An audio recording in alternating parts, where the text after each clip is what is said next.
Hello friends, I welcome you on BYJU'S Exam Prep, India's most comprehensive preparation platform for all the engineers. All the candidates who are joining me live, just quickly confirm about the audio and visual quality.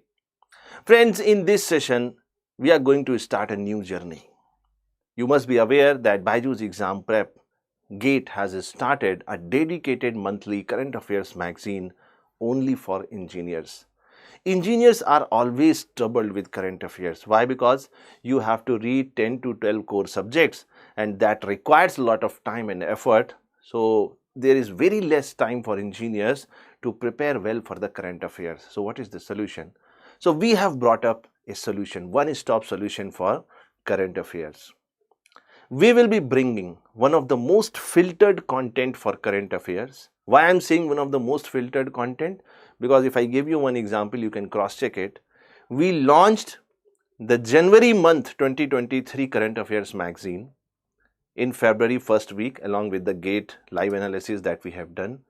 And you will be little surprised that I think it was 18th or 19th, sorry, it was 19th of February when the Engineering Services Prelims 2023 exam was conducted, and there were 2 to 3 direct questions from the January current affairs magazines that we have published. So you can understand the quality of content and how much filtered this content is. So you can rely on this monthly current affairs magazine from BYJU'S Exam Prep if you are aspiring for engineering services or various other PSU examinations wherever current affairs is going to be one important part.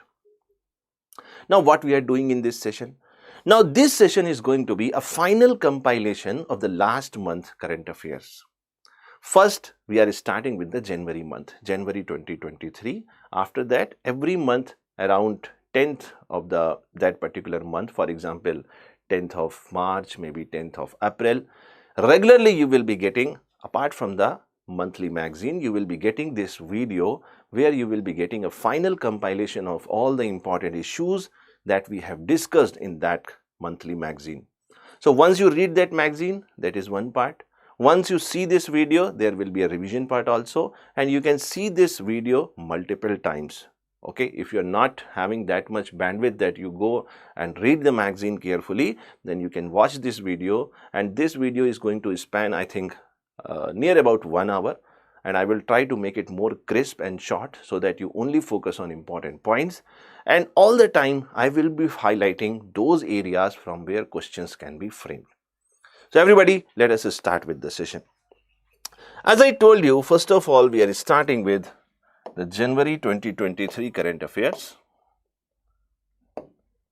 and it is going to be a monthly affair, monthly current affairs for engineering services, various PSU's examination, and we are starting with January 2023. Some of you may be joining me for the first time, so there is a brief introduction about myself. My name is Ashutosh. As you can see on the screen, I have more than 12 years of teaching experience.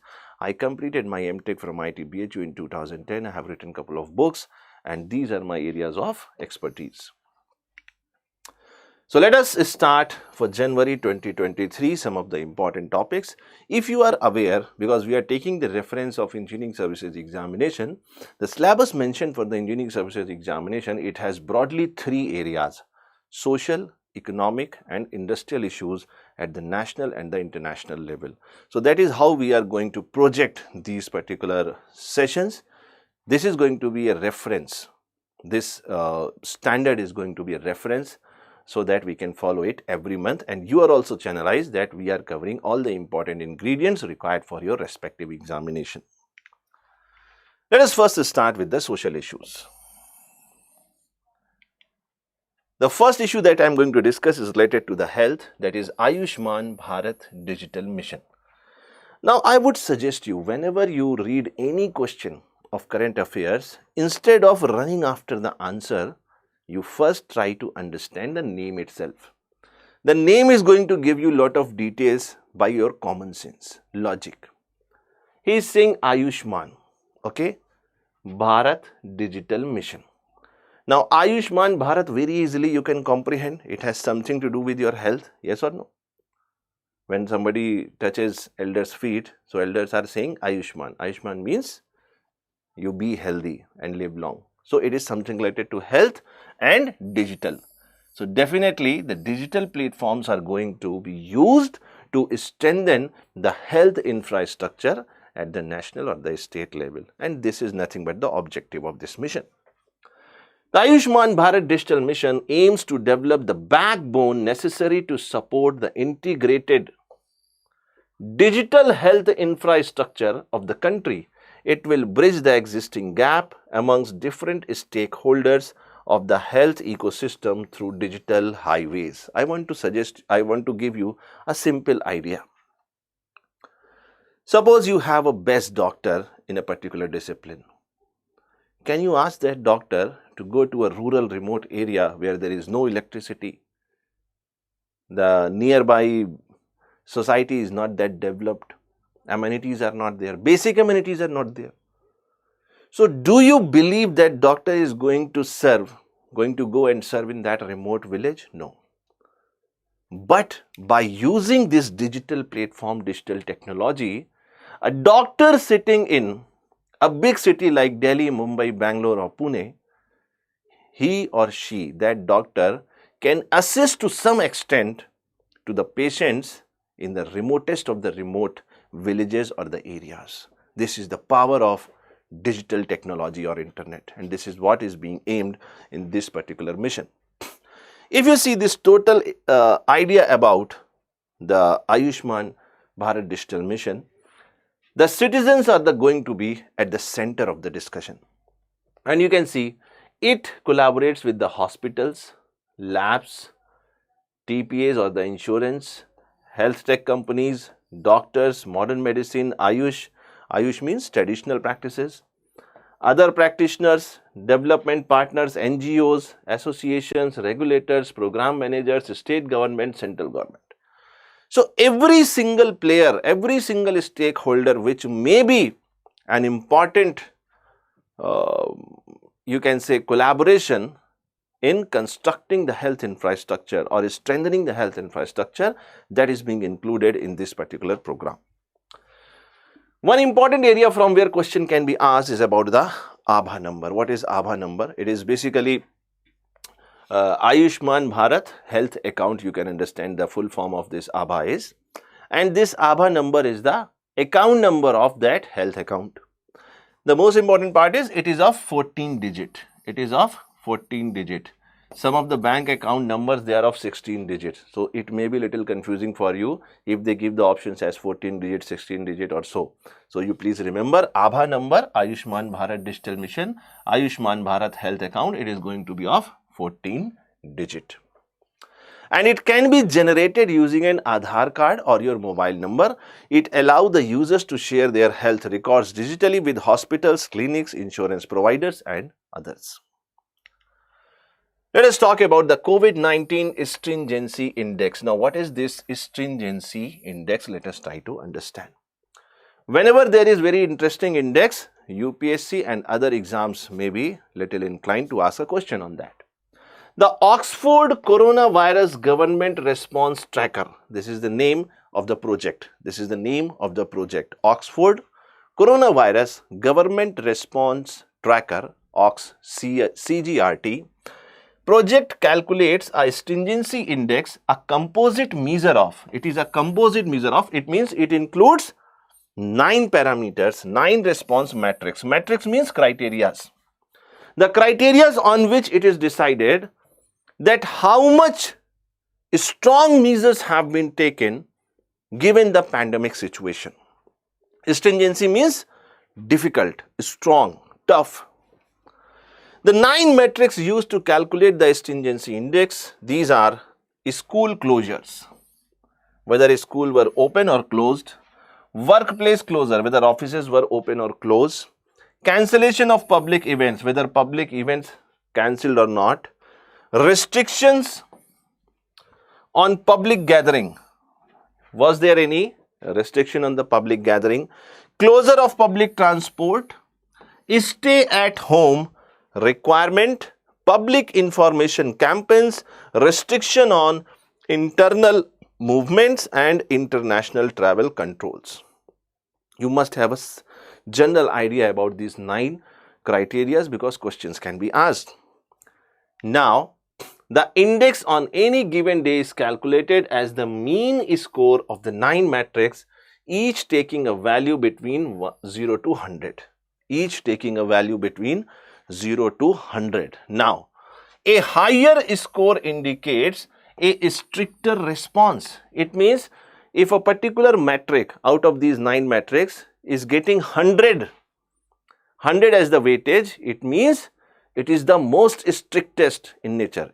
Strict in nature, very difficult, very tough.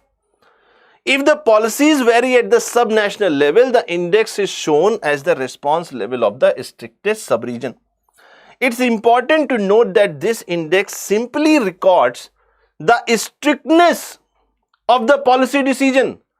It means this index is not going to tell you whether that decision was right or wrong. It is simply going to tell you whether a strong action has been taken or not. So, this index simply records the strictness of the government policies. It does not measure or imply the appropriateness or the effectiveness of the country's response. A higher score does not necessarily mean that a country's response is better than other countries which are having a lower score on the index. It simply tells whether a strong action has been taken or not. I hope it is clear. Let us talk about JAGA mission. JAGA mission has been very much in the news last year, and it is related to one of the biggest urban problem, that is the slum area, and it was a very successful project in Odisha.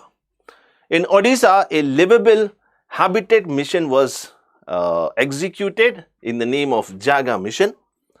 The JAGA mission is the largest land tilting and slum upgradation scheme in India and one of the largest in the world. So you can imagine the kind of impact it is going to create at the national or the international level. So this is going to be important. You remember the name of Odisha with this. This project was founded in 2017. 25% of the city's budgets dedicated to the slum upgradation. It aims to upgrade 2,919 slums in Odisha, improving conditions of 1.2 million people. Around 12 lakh people are going to be benefited out of this effort. So it's about providing land rights for over 50,000 families. Land rights to about 50,000 families. Let us talk about another interesting issue, that is survival of the richest. Now it is a report. Survival of richest. It is a report, and this report is crafted by Douglas Rushkoff.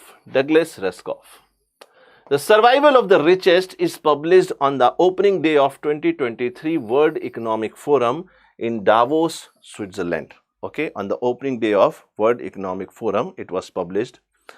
And the basic idea about survival of the richest is about, in the COVID situation, in the COVID pandemic situation, it has been observed that the wealth of the rich people have increased multiple times, whereas the poorest of the poor, or the majority of the poor people, they have felt the heat of the COVID situation. And that is why the name is given as survival of the richest. Now, the top 1% in India now owns more than 40.5% of the total wealth in 2021. While the bottom 50% of the population has around 3% of the total wealth. So you can understand how during the COVID situation, the inequality between the rich and poor, the gap between the rich and poor has increased. And it's not just in India, in various other countries also, but we are talking about India situation. Let us talk about Atal Pension Yojana. Very important. It has 3 guaranteed benefits. Atal Pension Yojana. Number 1, guaranteed minimum monthly pension of 1,000 rupees to 5,000 for life. 1,000 rupees to 5,000 for total life. Second, the same amount of lifelong pension for spouse after subscriber's death. If the person who has received the subscription of this pension, he or she actually dies, then the dependent or spouse maybe husband, maybe wife is going to get the same amount. Now, even if the spouse is also expired, maybe for some reason, may God forbid, then after the death of the spouse also, the nominee is going to receive 1.7 to 8.5 lakh. These are the three guaranteed benefits under the Atal Pension Yojana. Now, Atal Pension Yojana, it was launched to create a universal social security system for all Indians, especially the poor, the underprivileged and the workers in the unorganized sector. The scheme was launched on 9th of May 2015 and was operationalized with effect from 1st of June 2015. So, you remember that Atal Pension Yojana, it is started from 2015. Is it clear, everybody?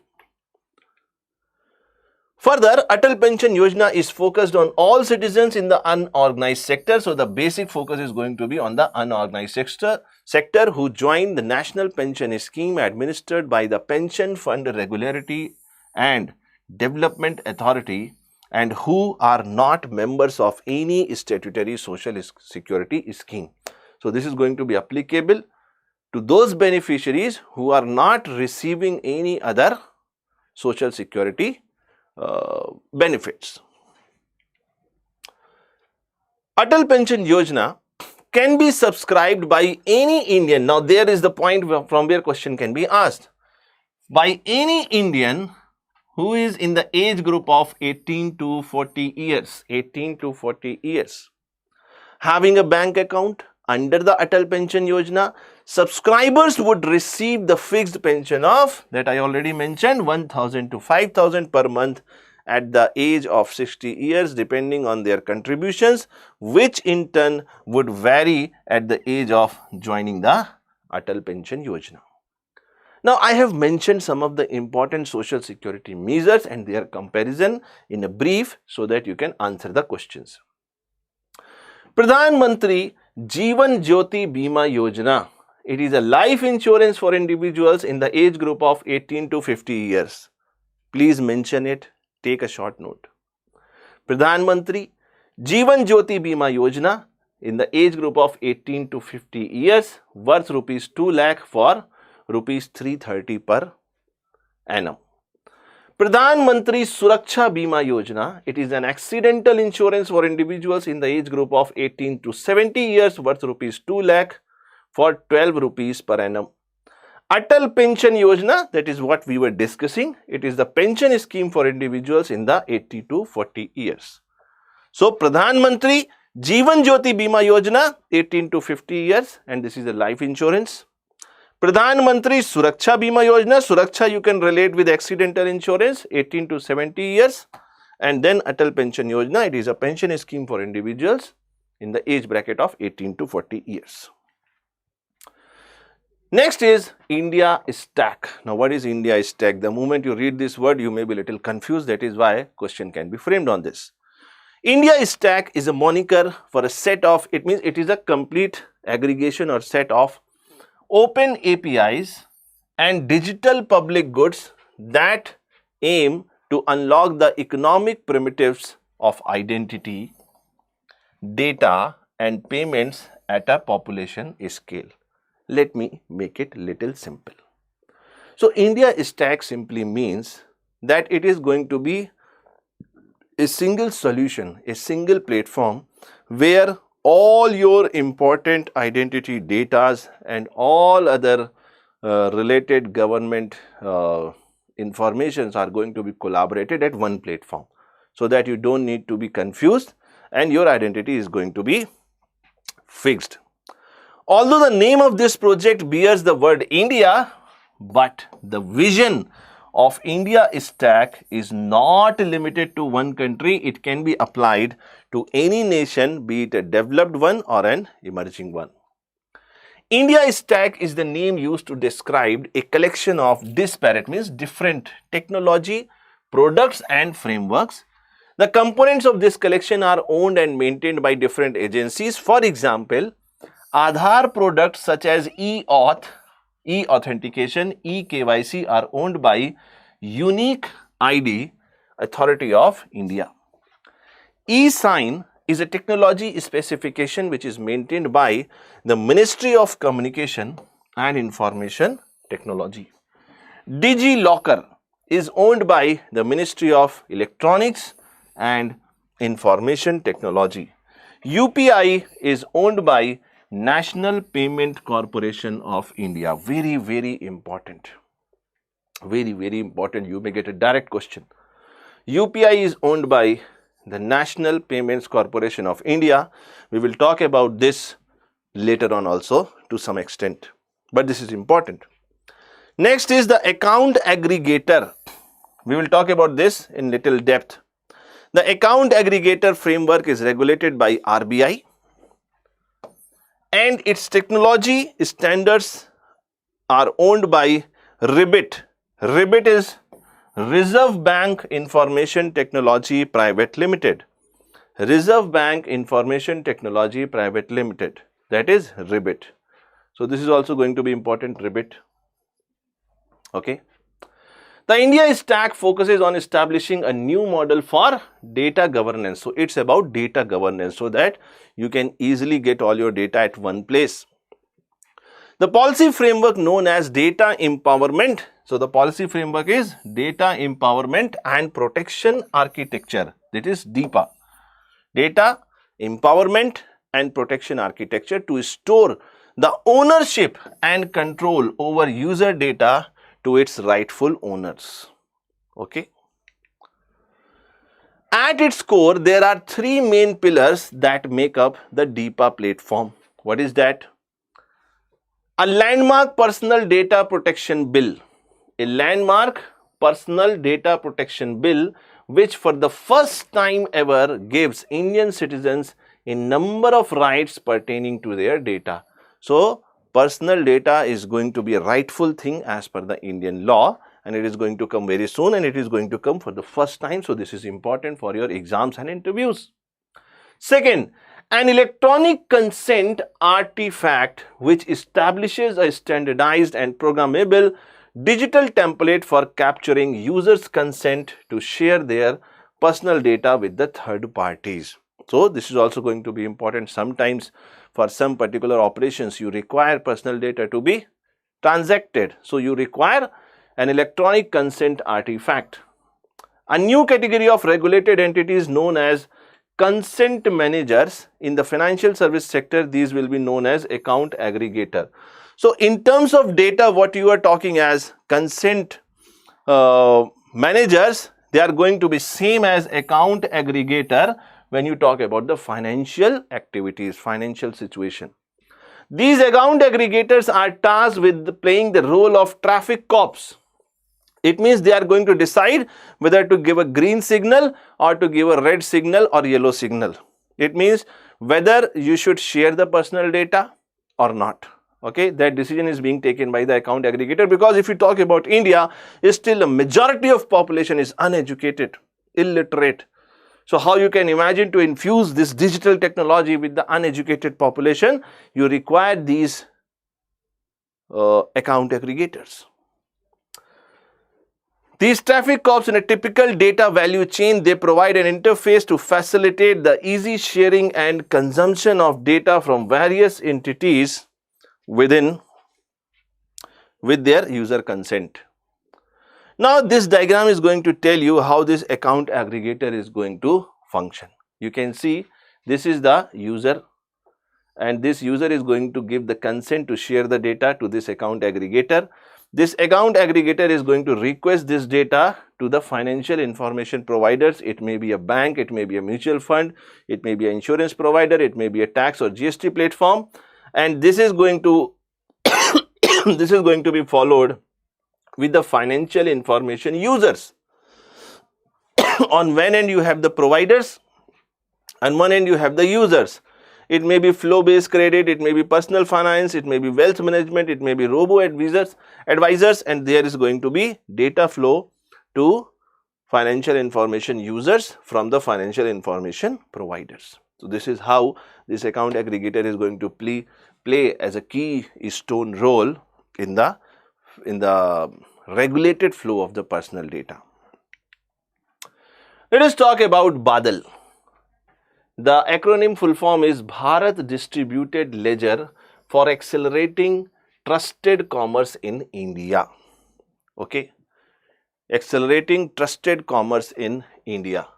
Badal is a techno-legal solution in the form of distributed ledger. Ledger means, you can say, it is a kind of register which has the data, which has the information, maybe. Okay. For privacy preserving trustful commerce, privacy preserving trustful commerce is proposed as an interoperable fabric underlying a future programmable economy across large and small businesses to create high trust economy. I will make it little simple. Let us read further. By connecting a new digital money ledger such as central bank digital currency or stable coins with the new goods and services ledger, it envisages a boost to trust across economy and commerce. As such, Badal is the first such framework globally uniquely suited to India's needs, opportunities and strengths.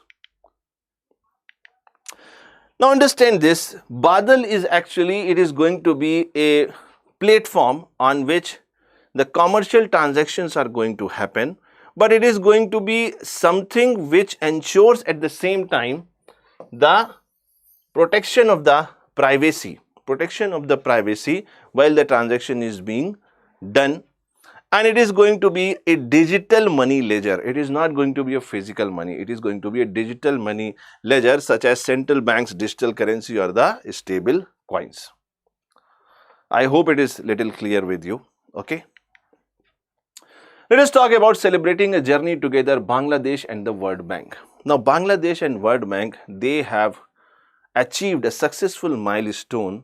Why? Because the growth Bangladesh has got is because it has invested in the human capital.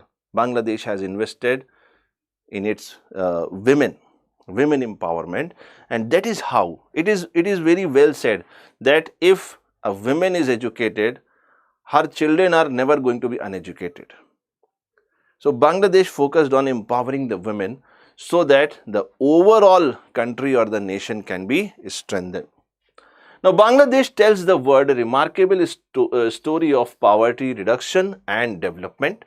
From being one of the poorest nation at the time of inception, today Bangladesh is one of the fastest growing economies in the world. Its steady economic growth of over 6% per annum since 2000 has lifted millions of peoples out of the poverty. The country recognized early on that empowering women is crucial to ending poverty. Now, other countries are also going to follow or replicate this innovative female stipend program, which has become a role model for bringing girls into the school. Bangladesh reduced fertility rates from 6.1 births per woman in 1971 to 2.1 births in 2018. Another element of this success is how ready-made garment industry, the ready-made garment industry in Bangladesh, it has really kicked off a massive job creation in Bangladesh, especially for women. Let us talk about 13th Amendment. This was very much in news last year. What is this 13th Amendment? Please try to understand. If you go to Sri Lanka, in Sri Lanka there is a region which is dominated by the Tamilian population, Tamil people's population. And these Tamil people, they have migrated from India to the Sri Lanka because it is very nearby. Now these Tamil people, they are like a minority in the Sri Lankan territory. Now since a long time there has been a demand between India and Sri Lanka that these Tamil people must be given some right. They must be respected as the equal citizen, and there has been lot of meetings and discussions and some you can say nation to nation cooperation was also there. Now this 13th Amendment is basically related to the Constitution of Sri Lanka. Let us try to understand how. The Sri Lankan President Ranil gave his support for the full implementation of the 13th Amendment to its constitution, which provides for the devolution of powers to the minority Tamil community. Devolution of powers means to allocate or disintegrate power and give power to them. India has been urging or requesting Sri Lanka to implement the 13th Amendment, which was brought in after the Indo-Sri Lanka Agreement in 1987. This amendment also made Sinhala and Tamil the official languages. Sinhala and Tamil the official languages of the country and declared English as the link language. Let us talk about the economic issues. So these were the important social issues for January 2023 month. Let us talk about International Year of Millets 2023. Now, India is going to lead the world because India is projecting itself as a pioneer in the International Year of Millets. Millets, I hope you understand, it is going to be the big size grains. If you compare it from wheat or rice, it is going to be a big size grain, and these millets are basically grown up in those areas which have scarcity of water. So even in the scarcity of water, these millets are going to be best grown, and they are very nutritious for our health because they are very rich in fibers and so many other health benefits. Now, 2023 has been declared as the International Year of Millets, and how India is going to dominate the world. India's Wealth Millets for Health 2023 has been declared as the International Year of Millets by United Nations on a proposal by India. India has given this proposal with the aim to create awareness about the health benefits of millets. If you talk about millets, the major millets in India, they are jowar, that is sorghum, bajra, that is pearl millet, and ragi, that is finger millet. Indigenous varieties of small millets are like kodo, kutki, china, and sanwa. Okay, so if you get these names in the examination, don't think that these are your friend's name. These are millets name, small millets, kodo, kutki, china, sanwa. Earliest evidence found of millets in Indian Indus civilization is 3000 BC. 3000 BC. It was ancient food grains, first plant domesticated for foods. The climatic condition required for the best produce of millets is short growing. It is a short growing season, 70 to 100 days, as against 120 to 150 days for the paddy or wheat. Paddy or wheat. Paddy and wheat, it requires 120 to 150 days. This requires, millets require 70 to 100 days. Lower water requirements, their water requirements is less. It is 350 to 500 mm versus 600 to 1200 mm for paddy and wheat. It can grow even in the poor soil. If the soil texture is not good, then also it is going to be good. And the most important part, it is a kharif crop. Okay, you must be knowing that India has crop seasons. One is Rabi, one is Kharif. So it basically belongs to Kharif crop. Okay. Some of the types of millets are pearl millet, finger millet, barnyard millet, little millet, sorghum, kodo millet, foxtail millet. And you can see some of the important regions from where millets are going to be grown. The more green you see, more is going to be the production. For example, major producers in India include Rajasthan. Rajasthan has the highest production. Then Uttar Pradesh, then Andhra Pradesh, Telangana, Karnataka, Tamil Nadu, Maharashtra, Gujarat, and Haryana. India accounts for 20% of the world production. Total millets production world over, 20% is dominated by India. Nigeria and China are the largest producer of millets in the world, accounting for more than 55% of the global production. So you please remember, Nigeria and China are going to be the most, you can say, largest producer of the millets in the world. They account for more than 55% of the global production. However, in recent years, millet production has increased dramatically in Africa. Production of millets has increased from 14.5 million tons in 2015-16 to 17.96 million tons in 2021. So let us talk about some more information related to millets, because question can be asked from the millets, because it is going to be the International Year of Millets and India is going to pioneer that. Sorghum, which is also called as cholam, it improves metabolism. It improves metabolism. Crop is also grown for hay and fodder. It means there are some other commercial purposes also. It is resistant to drought and heat. If you see the nutritional value of millet per 100 gram, calories are going to be 119, fat is 1 gram, carbs are going to be 23.7 gram, protein is going to be 3.5 gram and calcium is going to be 3 milligram. If you talk about the pearl millet, which is called as kumbu, it is widely grown, it is the widely grown variety of millet. It means this is the most grown variety. It helps in minimizing type 2 diabetes. It helps in minimizing type 2 diabetes. Then we have foxtail millet. This is also called as thinai. It is mostly grown in East Asia. Okay, foxtail millet, East Asia. It controls blood sugar and cholesterol. It controls blood sugar and cholesterol. Then we have ragi, finger millet. It is popular in South India. It is rich in calcium, protein and iron. It has antioxidant and anti-diabetic properties. Millets versus rice. Let us compare millets versus rice. Rice contains 130 calories per 100 gram as against 119 calories in millet. Rice is high in carbohydrates than millets. Millet has high calcium content than rice. So overall you can say millet is going to be more healthier than rice. So you can go to millets. Now, why millet? The crop is drought resistant. Millets are easily available and easy to store. It lowers the risk of cardiovascular disease. Millet is high in protein, vitamin B, iron, calcium and phytochemicals. Gluten-free, rich in antioxidant and easy to digest. Brings down the incidence of colon cancer, constipation and gastrointestinal complications. If you talk about kodo millet, which is also called as varagu, it is rich in polyphenols and antioxidant compound and fiber. It is good for diabetes.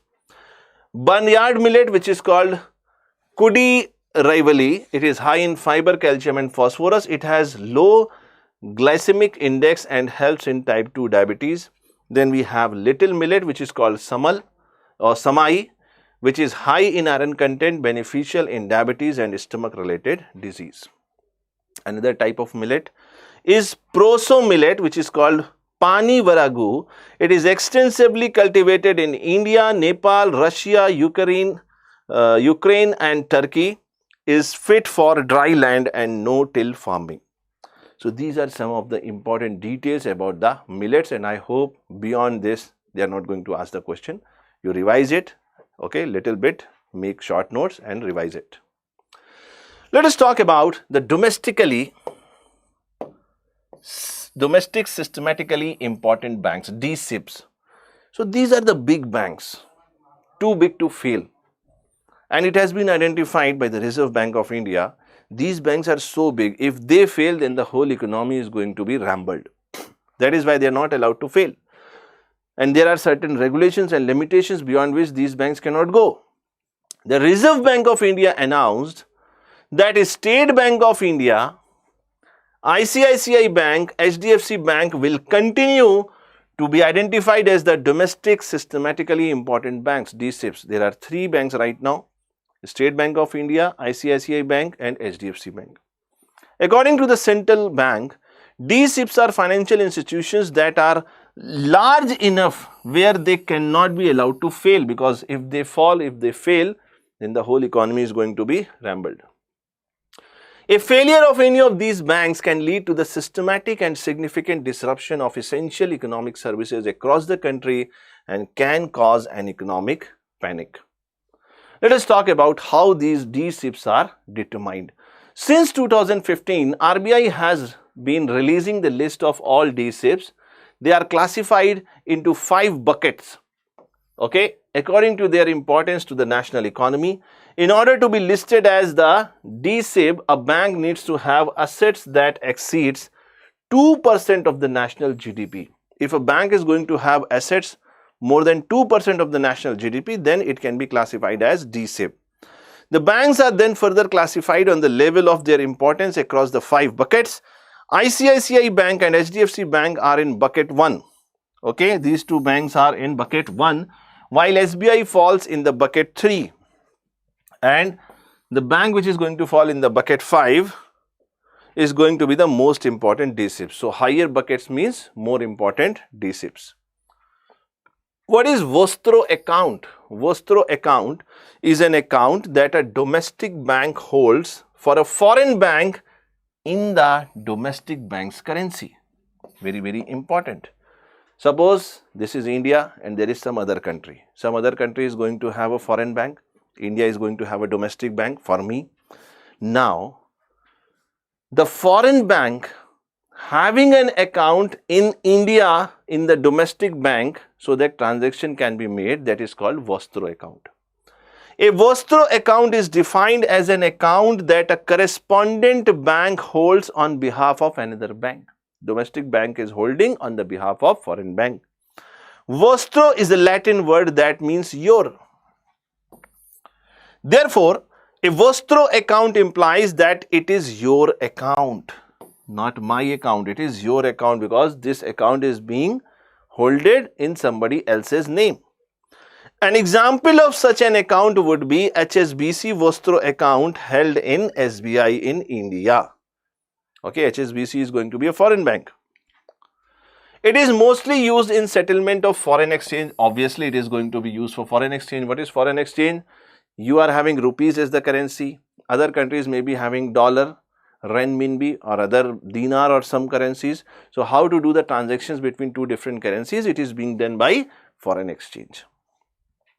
No interest will be paid on Vostro accounts maintained as per the directives that has been issued by the RBI in India. So, there is no interest paid. An overdraft facility can only be availed if it is specifically sanctioned. Now, what is Vostro account? We have understood. Now, what is Nostro account and what is Loro account? You may get a question on this. Very, very important. Very important. Now, Vostro and Nostro account are often confused to be the same. Actually, these are the two sides of the same coin. How you are going to looking upon it, that is going to be the difference. While in a sense, it is the same account. Vostro and Nostro is the same account that is being spoken about. The perspective from which it is being seen matters. In a Vostro account, it is the correspondent foreign bank point of view. So, a foreign bank is going to say, I have my Vostro account in India. But from the Indian point of view, it is going to be Nostro, whereas in a Nostro account, it is the point of view of the domestic bank. I hope you understand this. Vostro accounts are maintained in the domestic currency, whereas Nostro accounts are in foreign currency. I hope you are getting this. A Loro account is a current account, very important. Loro account is a current account that is maintained by one domestic bank for another domestic bank in the form of a third party account. Both are the domestic bank, unlike Nostro and Vostro, which is bilateral correspondence. Vostro and Nostro are going to be between two different countries, whereas in case of Loro account, it is the account which is activated as a third account between two domestic banks, third party account between two domestic banks. What is showrooming? Showrooming refers to the practice of checking out a product in retail store before buying it from online retailers. So, most of you must be doing this. Before you buy anything from the online store, first you go to the offline store, check the quality and then you buy it online because you get more discounts in generally online. So, this is called showrooming. You can use this word to show that you are little smart and updated. What is Investor Risk Reduction Access, IRRA? Now, SEBI, that is Securities and Exchange Board of India, has asked stock exchange to set up an Investor Risk Reduction Access. From the name itself, you can understand Investor Risk Reduction Access. How the investors' risk can be reduced? Platform to enable investors to square off or close their open positions and cancel pending orders in case of a technical glitch at the stockbroker. So, it is going to strengthen the stakeholders, investors. Services to be available in case of disruption due to technical glitches or cyber attacks.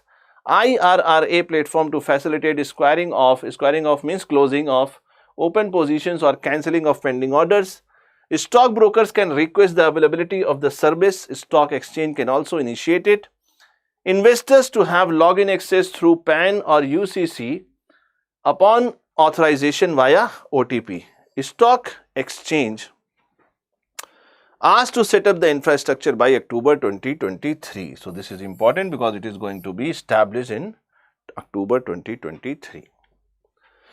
Let us talk about Bay of Bengal Initiative for Multi-Sectoral Technical and Economic Cooperation, in short, which is called as BIMSTEC. Now, why BIMSTEC is important, you will understand.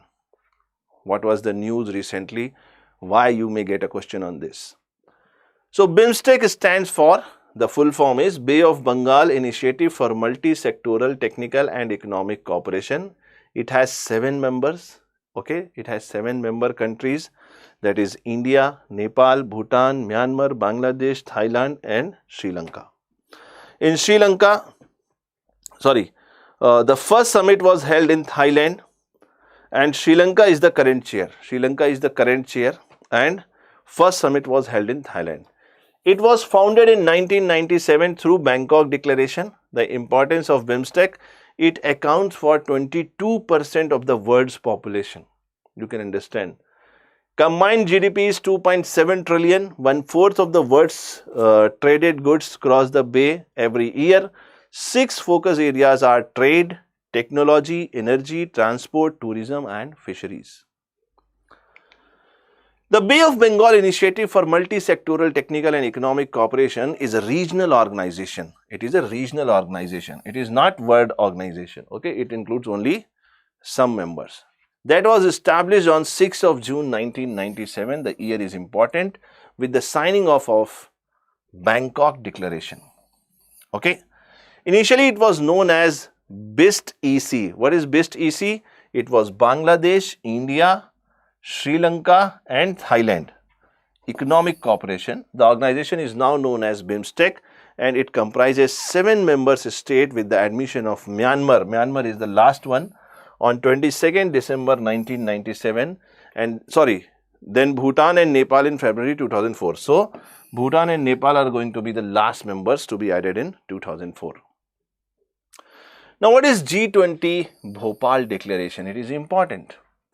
India's presidency of G20 is a unique opportunity to galvanize the change, sustainable development for all with the special focus on children. Okay. The Bhopal Declaration of G20 under Think 20 Meet also calls for investment in early childhood and adolescence and can be powerful driver of inclusive economic growth. It calls for inclusive development where every human being is a part of technology and green-led economic growth and development in the spirit of one earth, one family, one future. Now, how the question is going to be asked? Question is going to be asked from this. Bhopal Declaration, the agenda of G20 is one earth, one family, one future. You have to remember this. And it is focused on inclusive growth, focusing on children development. The key recommendations of the Bhopal Declaration include the need for development transformation to support transition towards global South. It means South is going to be important. You understand South? South means countries which are developing, underdeveloped. Those countries are going to be the next center of power in world politics. Okay. For a long period of time, for hundreds of years, the North has dominated, like Europe, America, they have dominated. Now it's the time for South. So it's about global South and global governance for life. Life stands for lifestyle for environment and responsible consumption. Bhopal Declaration has also emphasized promoting traditional medicine system like Ayush and encouraging value-oriented development in infrastructural projects. One of the key emphasis of Indian presidency in 2023 is to voice the needs and perspective of global South in G20 so that India takes a predominant role in leading the South countries, Southern countries. Given the fact that till 2025, the presidency of G20 will be with an emerging market economy Brazil is going to take in 2024 and South Africa in 2025. Right now, presidency is with India, 2023. The first SHEPRA meeting, this is also important, Udaipur, Rajasthan, it set the stage for the important conversations on some of the most pressing issues of our time, including technological transformation, green development, so many things that we have discussed.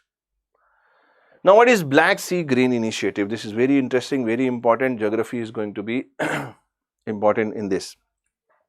And we'll discuss about some important geography details which can be asked in your examination. Black Sea, you must remember Black Sea Green Initiative Joint Coordination Center, an unprecedented agreement on the resumption. Okay, resumption means again it started of Ukrainian grain exports via Black Sea amid the ongoing war is a beacon of hope. Beacon of hope means it is a possible hope that world desperately needs right now. Now, what is happening? I will show you this passage, okay, how this transaction or trade with the Black Sea is going to reduce the prices, because whenever a country is hit with war, the prices are going to rise like anything, and it is actually the heat is felt by the poor.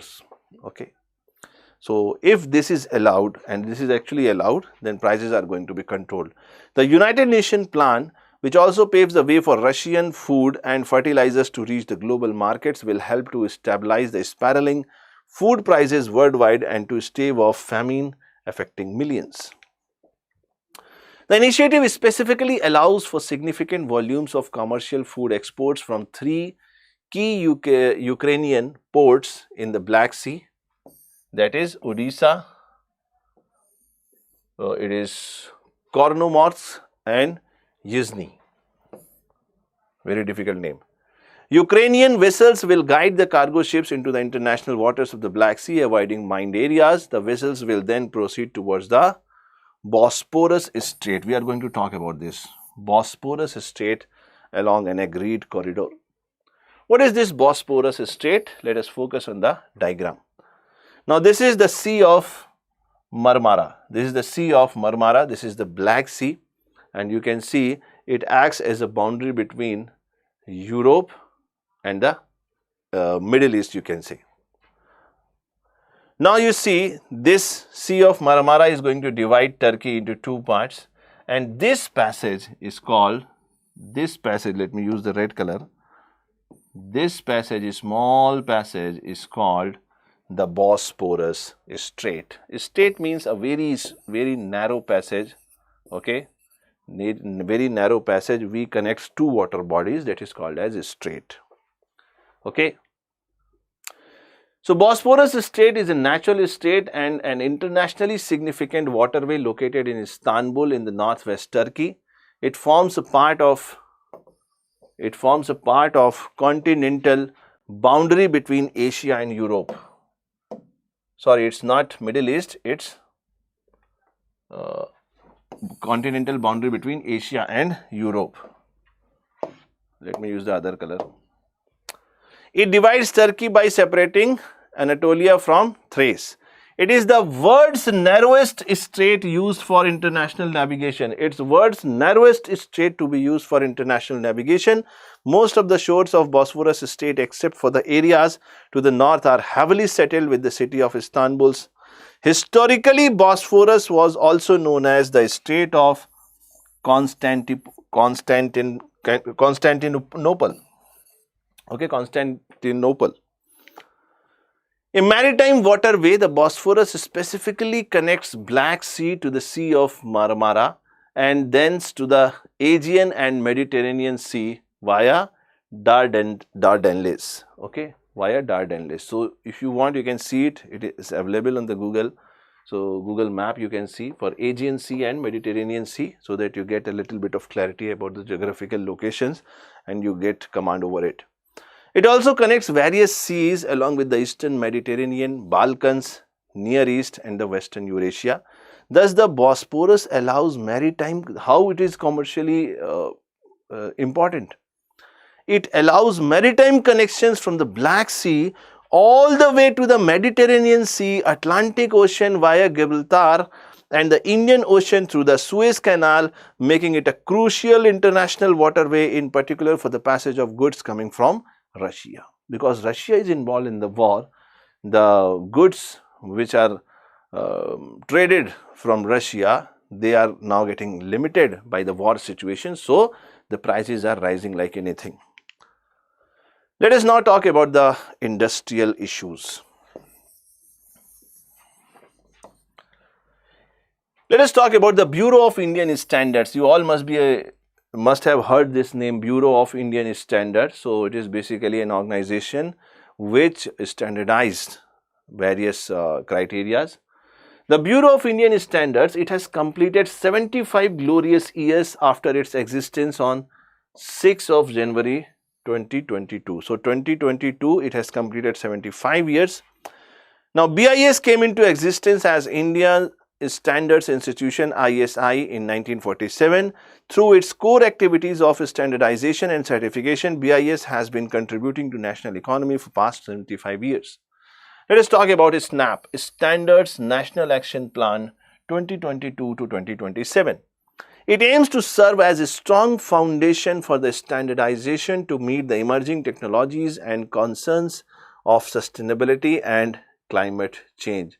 From the name itself, you can understand Standards National Action Plan, it is going to have something to do with sustainability and climate change. Now, SNAP 2022 and 2027, you remember this year is going to be important. It is going to play an important role in steering the national and standardization efforts, which would lead to the standards becoming a key enabler of India's aspirations. The implementation of key recommendations and strategies of the document will be pivotal in enriching and strengthening the quality culture in the nation. MV Ganga Vilas. Now, MV Ganga Vilas, it was very much in news last year. Why it was in news? Because it is the world's longest river cruise, and it is going to cover a lot of rivers, and it is started in Varanasi. The world's longest river cruise, MV Ganga Vilas. You can see the photo in Google. It is very lavish, very luxurious. It is operated by Antara Cruises. You remember the name? Question can be asked. Antara Cruises, MV Ganga Vilas will traverse 3,200 kilometers through 5 states. How many states it is going to pass? 5 states in India and parts of Bangladesh over 51 days. It will begin its journey from Varanasi in Uttar Pradesh and reach Dibrugarh in Assam via Bangladesh. Now, besides connecting the National Waterway 1, which includes Ganga, and National Waterway 2, which includes Brahmaputra, the cruise will cross 27 river systems. So, if you want to travel to all the major river systems, you go through this. The 51 days cruise is planned with visit to 50 tourist spots, including World Heritage Sites, national parks, river ghats, major cities like Patna in Bihar, Sahibganj in Jharkhand, Kolkata in West Bengal, and Dhaka in Bangladesh, and Guwahati in Assam. Let us talk about Vidisha. Vidisha becomes the first ever district in India for on-ground deployment of innovative 5G use cases offered by startups. Now, Vidisha, which is an aspirational district of Madhya Pradesh, it is an aspirational district program. You must remember the aspirational district program. If not, then you can search it on internet. It became the first ever district in India for an on-ground deployment of innovative 5G use cases offered by the startups. It is a joint initiative by Vidisha District Administration and Center for Development for Telematics and Department of Telecommunications, C.DOT and DOT. What is zero defect and zero effect scheme? This is important. Question can be asked from this. Zero defect and zero effect manufacturing, it can lead MSMEs to assure customers reduce wastage substantially and increase productivity, expand their markets apart from saving on energy. So, zero defect, zero effect means you are focusing on quality and at the same time you are reducing the wastage. This scheme will comprise an extensive drive to create awareness in MSMEs, micro, small and medium enterprises about zero defect and zero effect scheme and motivate them for zero effect and zero defect manufacturing and support them through various levels. Is it clear, everybody? Now this scheme certification can be attained in 5 levels, level 1 to level 5. Level 1 is self-declaration, this is called bronze, you have to declare it self. Level 2, conformity with the standards, silver. Level 3 is striving for excellence, gold. Level 4, achieving excellence, diamond. And level 5, Z certification, that is platinum. So you remember, Z certification is related to platinum. Question can be asked. India's first center of excellence for online gaming, very interesting part. First center of excellence for online gaming is established in Meghalaya. The Minister of State for Electronics and Information Technology and Skill Development and Entrepreneurship, Rajiv Chandrasekhar, announced that India's first center of excellence of online gaming will be set up in Shillong, Meghalaya by March 2023. The Center of Excellence will be set up under the Digital India Startup Hub with the Software Technology Parks of India, that is STPI. The STPI was set up in 1991 as an autonomous society in the field of science and technology under METI, that is Minister of State for Electronics and Information Technology. Let us talk about the India-US Startup Setu. It is basically a program which is going to strengthen the entrepreneurial skills in the India. Okay. The program aims to provide mentorship and customized assistance with deal flow of the best startups from across India to US-based investors and startup ecosystem leaders. The mentorship, advisory, assistance, resilience and growth, this is in short called as MARG. So we are very good in giving new names: mentorship, advisory, assistance, resilience and growth. It is a single stop solution finder for startups in India. The portal, this is a portal that is called as Setu. It is developed with the idea to be accessible from every corner of the country to connect with a mentor. The mentor will offer human intelligence in guiding the startups, and the value of human intelligence is irreparable. So it is like a Shark Tank. Okay, it is an official Shark Tank, you can understand. This portal is developed for startups in India that can be accessed from every corner of the country. To request and connect with the mentor, the core feature of the portal includes the ease of access. The entire application process is enabled at a single go for the users that can be accessed using a desktop or mobile device. Artificial intelligence for matchmaking. Matchmaking means the right inquiry has to meet the right mentor. Okay, they should meet, then only the problem is going to be solved. So this is done by artificial intelligence. Then there is scheduling. The user can schedule meetings virtually. Host master classes. So if there is a need to get some expert training also, then you can go for master classes. User custom dashboard, user specific logins to see the relevant information. It's like FAQ, frequently asked questions. Okay. Then you have cohort based programs, exclusive programs that can be hosted on the portal that will allow startup ecosystem enablers to collaborate with each other. Outcome driven activities and transparency. So these are general things you can understand. So basically this Setu app and MARG portal, it is going to provide a platform for the entrepreneurs to connect to the investors in US and get the mentorship that how they can best run their enterprises.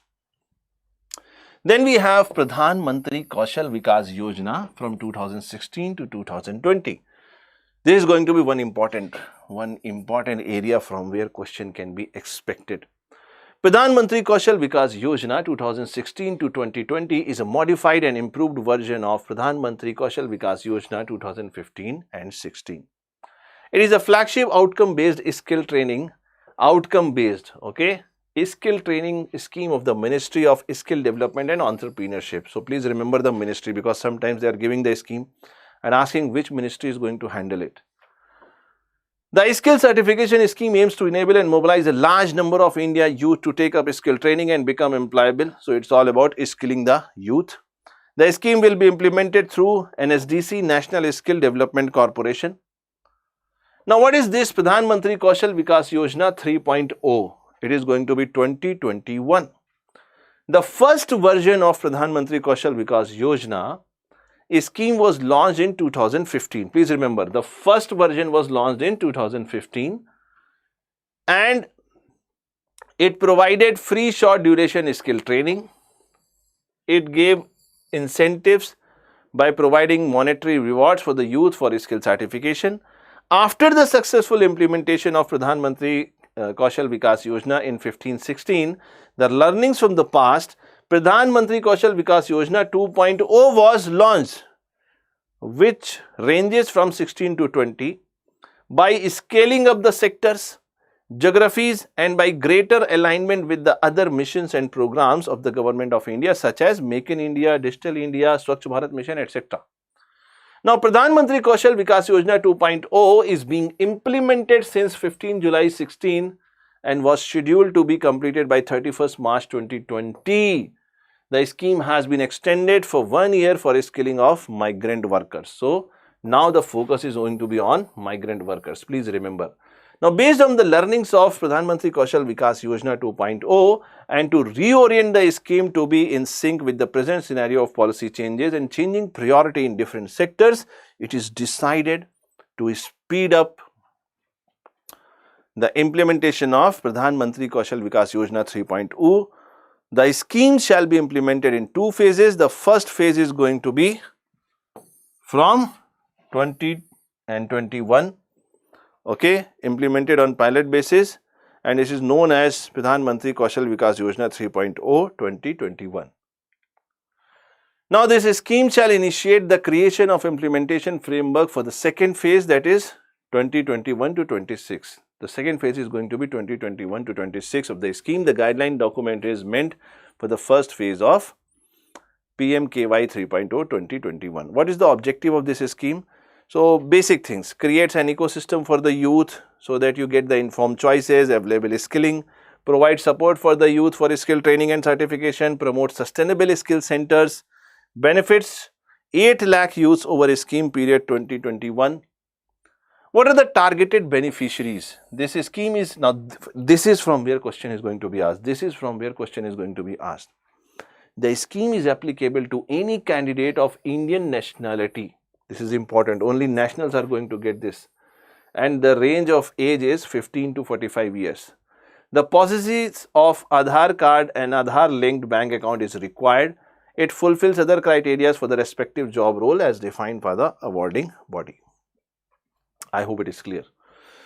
The next one is BHAROS, BHAR-OS. So basically it is Bharat Indigenous Operating System versus the Android system.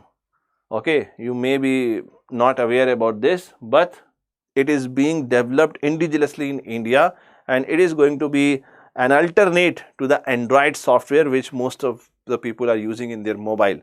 So BHAR-OS is Indigenous Mobile Operating System, unveiling of BHAR-OS, India's very own mobile operating system.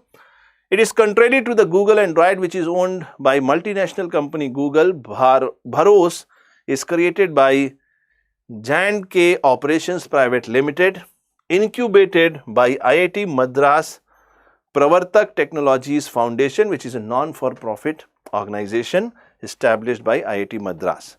BHAR-OS is a Linux kernel-based operating system which is similar to the Android, but there are few differences. For example, unlike Android, it does not come with the preloaded apps. Android is equipped with the preloaded apps, giving users the freedom to choose and download the apps they want. So you have the freedom, whatever app you want, you can download and use it. It has the adaptability.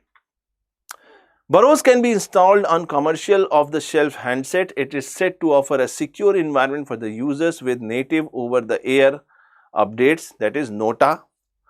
BYJU'S provides access to trusted apps from organization-specific private app store services, which is called PaaS. Now, this PaaS offers a care. It means it is just a set of various apps from where you can select what are the apps required by this mobile software, that is BYJU'S. Next is Indo-Bangladesh Friendship Pipeline. Guwahati, 8th of January. The ambitious 130 kilometer, this is important, length is 130 kilometer long Indo-Bangla Friendship Pipeline constructed is likely to be commissioned by February 2023. This is important, between India and Bangladesh. The international oil pipeline will carry fuel from Assam-based Numaligarh refinery, where? Assam. From Assam Numaligarh refinery at Siliguri in West Bengal, to the Parbatipur depot of Bangladesh Petroleum. Parbatipur depot. Now this is important, this point is important. Assam based Numaligarh refinery, Siliguri in West Bengal to the Parbatipur depot, Bangladesh Petroleum. Let us talk about Aditya L1. Now, Aditya L1 is the first space-based India's mission to study the sun. You must be knowing that Aditya is one of the name of sun. So, Aditya L1. L1 is basically the orbit. The spacecraft shall be placed in the halo orbit. Sun's orbit we are calling as halo orbit around the Lagrange point 1, that is L1 of the Sun-Earth system, which is about 1.5 million kilometers from the Earth. The satellite placed in the halo orbit around L1 point has a major advantage of continuously viewing the sun without any interruption from the eclipses or otherwise. This will provide a greater advantage of observing the solar activities and its effect on space weather in the real time. The major science objectives of Aditya L1 missions are study of solar upper atmosphere. So, it is going to observe the solar upper atmosphere, that is chromosphere and corona. Please remember this. Question can be asked, chromosphere and corona. This is India's first spacecraft for studying sun.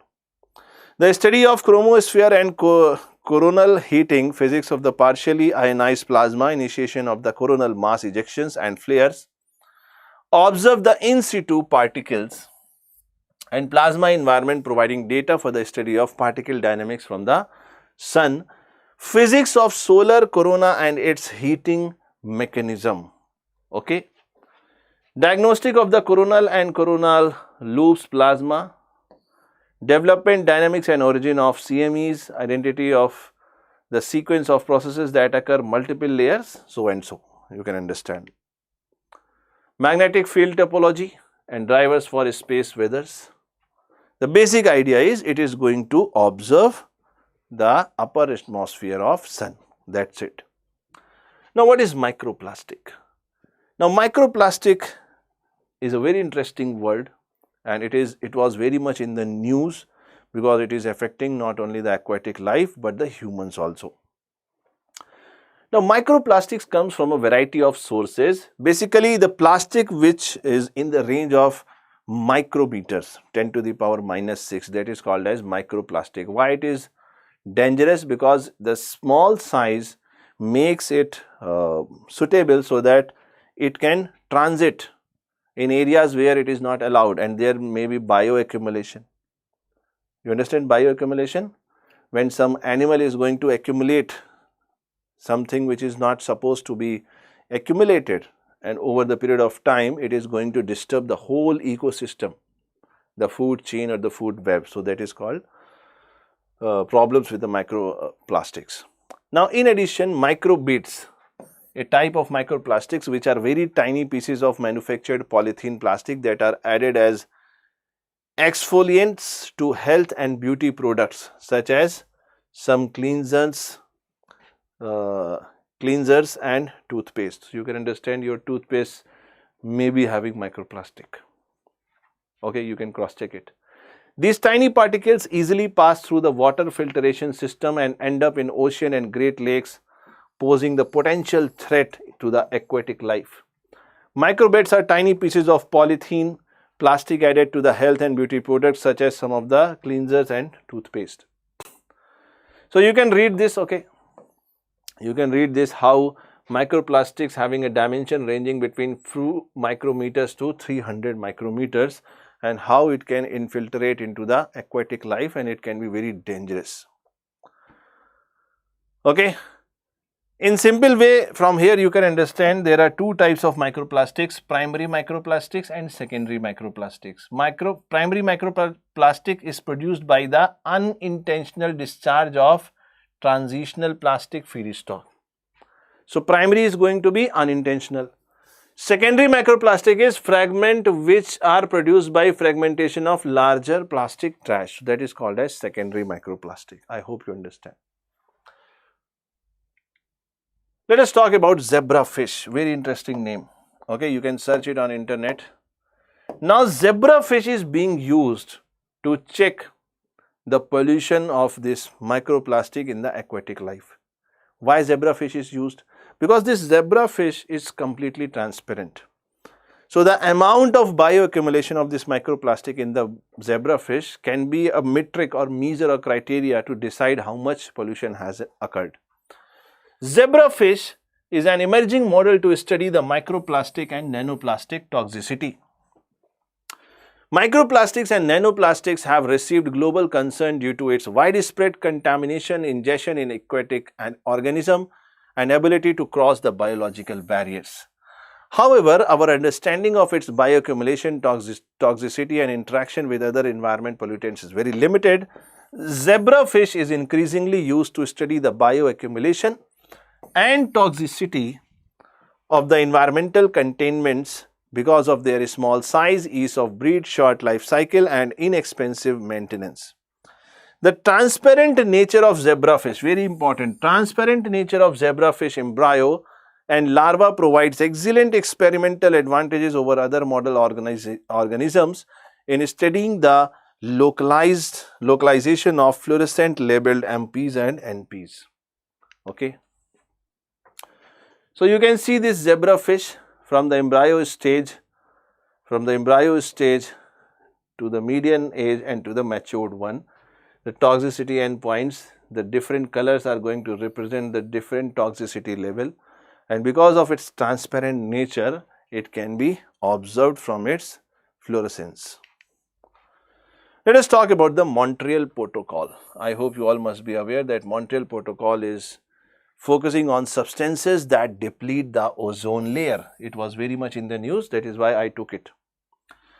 Is a landmark multilateral environmental agreement that regulates the production and consumption of nearly 100 man-made chemicals referred to as ozone depletion substances, ODS. It was adopted. Now when it was adopted? 1987. 1987. The year is important. The protocol is to date one of the rare treaties to achieve universal ratification. Okay, universal ratification means all the countries have ratified it, they have accepted it.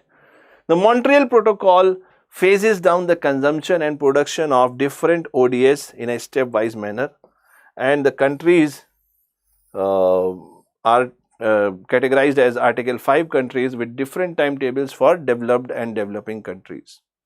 So, developed and developing countries has been categorized as Article 5 countries. Now, there is a multilateral fund. Now, why this fund is required? If you want to reduce or phase out the ozone depleting substances, then there should be some alternate. Now, alternate is going to be little costly because the technology is maybe not that matured and people are not aware about it. So, you require money. That money to reduce the ozone depletion substances will be coming from multilateral fund. You can read about it. I think it is so much details, you can read about it. Phase out of HCFCs. HCFC stands for hydrochlorofluorocarbons. Hydrochlorofluorocarbons. Please understand the difference. At the same time, you have Kigali Amendment. This can be asked. Kigali Amendment, which focuses on phase down of HFCs. Now, HCFC is different.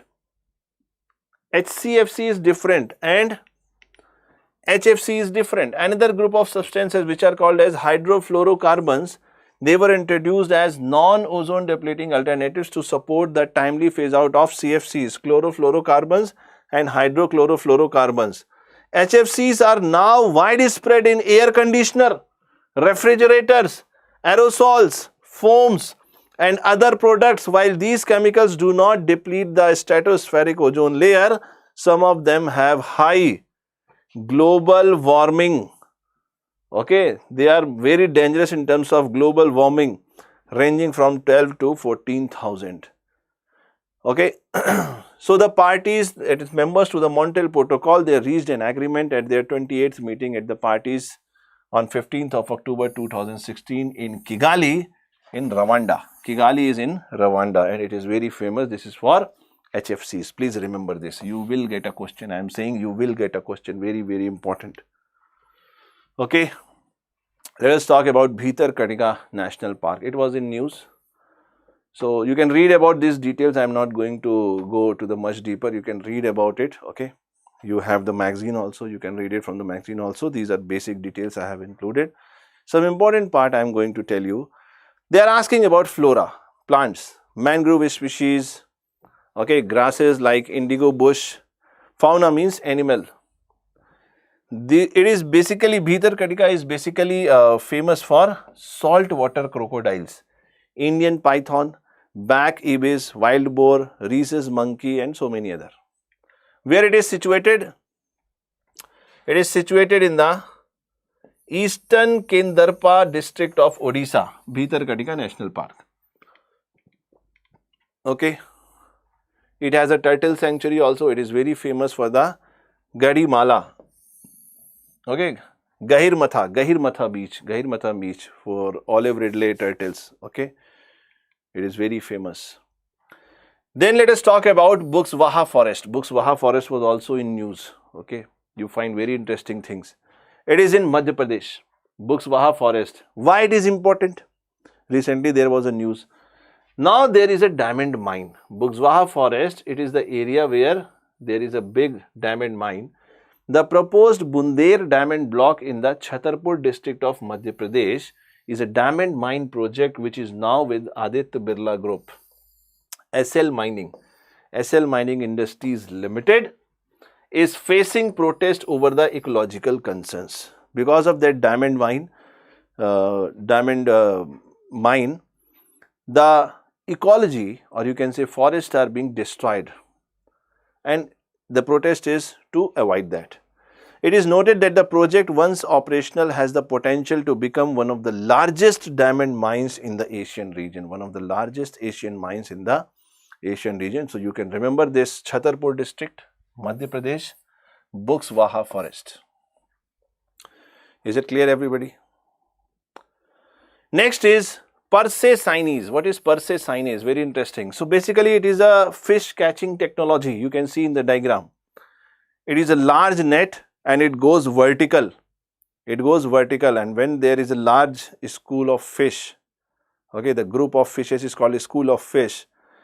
It is closed so that it becomes a bucket like this, and within no time a very large number of fishes are being caught. Now why it is in news, please try to understand. Because of this heavy fishing, there are some problems. What are the problems? The problem is, let me tell you the real problem. There are some, you can say, weather phenomena like El Nino and La Nina. You can read about it in the geography. El Nino and La Nina. Now, whenever there is El Nino, listen very carefully. I am going to tell you the crux. Okay, I am going to tell you the crux. Whenever there is the El Nino situation, India is going to have drought. India is going to have drought. There is another condition which is called La Nina. Whenever there is La Nina situation, India is going to have more rain. India is going to see flood. Okay. So because of this El Nino phenomena, so that India is getting less water, there is a decline in the catch of fishes in the last 10 years. It means fishes are less in the water. And the big fisheries companies, they are using Perseidae to catch most of the fishes. Now the local communities, they are not getting the fishes, and it is very important fish in Kerala. Okay. So there was a matter in the Supreme Court, and Supreme Court has allowed Perseidae fishing beyond territorial waters of Tamil Nadu. Okay, within the territorial waters, they cannot use this fishing technology. Beyond the territorial water, they can use. Is it clear, everybody? Now, the United Nations Convention on the Law of the Seas UNCLOS defines an exclusive economic zone as generally extending 200 nautical miles from the shore, within which the coastal state has the right to explore and exploit. Let us talk about the sovereign green bonds. As I told you, as there is a climate change and global warming, the developed countries want to push their money because they cannot change their track suddenly.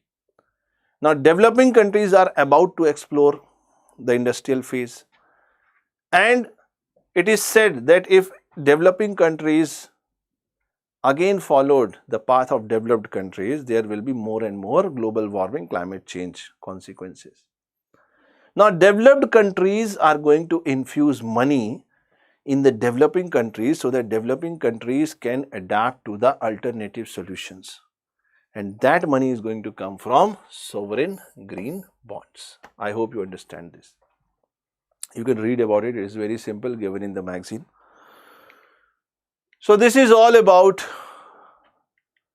yeah, there is one more, Pineapple Express. Pineapple Express, this is important. So Pineapple Express is very interesting name, but you understand it is a narrow region of atmospheric moisture that builds up in the tropical Pacific. It is called Pineapple Express. You will understand why. The atmospheric rivers, so this is one of the atmospheric rivers. Because of the moisture, it is called atmospheric rivers, are narrow regions in the atmosphere that transpose much of the moisture from the tropics to the northern latitudes. Atmospheric rivers are part of Earth's ocean water cycle, and they are tied closely to both water supply and flood risk. A well-known example of a strong atmospheric river is called Pineapple Express because moisture builds up in the tropical Pacific around Hawaii and can envelop the US and Canada's west coast with heavy rainfall and snow. Prevailing winds cross over warm bands of tropical water vapor to form these rivers, which travels across the Pacific as part of the global conveyor belt.